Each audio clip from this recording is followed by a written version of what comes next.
Montel Williams, one of television's most recognizable talk show hosts, has written a book. It's called Living Well Emotionally, Breakthrough to a Life of Happiness, and it is out today in paperback. He joins us this morning. Good morning, Montel. You know, it's out today in hardback. As a matter of fact, it comes out on January 6th in hardback. Okay. This is my 8th book. This will end up hopefully being my 5th bestseller. And I wrote this book because a lot of people understand, you know, I have MS, and I suffer from MS, and one of the main symptoms of MS is depression, and a lot of people talk about depression, and I really sat down to write a book about how to journey through and navigate depression, but ended up understanding that it really has nothing to do with that. It's more about how to figure out how to gain some happiness in your life. And so the research flipped the corner, and we started really looking at this, and I started thinking about it really hard and came up with a couple of paradigms that I use in my own life that I thought would help other people. Because, about 9 years ago when I got diagnosed with MS, I attempted suicide twice, wrote about it in my book, Climbing Higher. I took a journey for about 7 or 8 years with people telling me, oh, you're depressed, you're clinically depressed, take this, take that, take this, take that.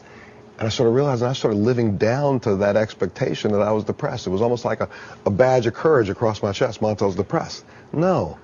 Montel just needed to figure out how to regain some happiness and deal with life and deal with normal things that take place. And as soon as I learned how to do that, I decided to share it with other people. We hear you say that you were depressed. Mm-hmm.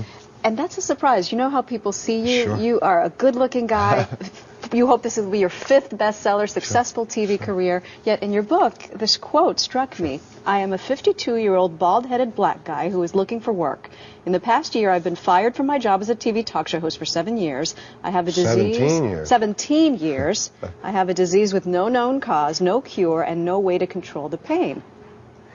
And I lived through that. But at the same time, you know, my issues are no greater than anybody else's in this country. Right now, we're living through what we're calling a economic depression. Now, truthfully, this economic depression was really kind of triggered by a national depression, psychological depression. We've not admitted to half the issues and problems that we've had. We've been dealing with war for 10 years, walking around trying to figure out how we're going to elevate everybody's lifestyle. No, what we should be figuring out right now is how to fix this. If we can fix what's going on here, with the majority of us, I think we can figure out a lot of other ways to fix a lot of other problems that we have. There's no one who can tell me that a positive outlook doesn't matter. My mom has MS like you, and she's my model. I mean, she stays positive, and I see the difference in her from it. The great thing about this book is I and Bill Doyle, who's my co-writer, researched some of the greatest minds of this century, some of the most recent research that's out there right now about how you can actually define happiness. And you know, happiness is really something that we have more control over than we think. 50%. You're born with a quotient. About 50% of that is locked in. You will have a